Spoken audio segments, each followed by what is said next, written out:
What would be your best practices for inventory management and how to avoid stockouts, but also avoid overstocking?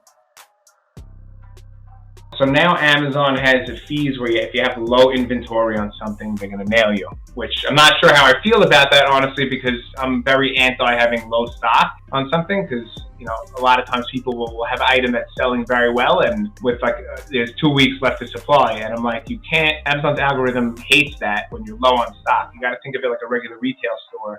If you're wholesaling goods to a retail store, and something is running low on stock, they're not going to want to put it on the front shelf. They see how much value you have in the product in their store. They're gonna, you know what I mean? If it's getting to be leftovers, they're not going to want to keep it there. And then also just the fulfillment centers, like they're not going to be able to spread it out throughout all the different fulfillment centers in America. So if you have a week's worth of stock, they're going to keep it in one fulfillment center, and then somebody in one state is going to buy it, and it's going to say 2-day shipping, and another guy in another state is going to buy it. It could say 5-day or 6-day shipping, and that guy might need it for the weekend, and he won't buy it, and the conversion rate goes down. But it's a whole thing. But I usually like to keep in 60 to 90 days worth of stock. Also because I'm planning on building up the listing. You know what I mean? I think there's always room for improvement and room for more and more growth, unless you're the biggest seller in your space.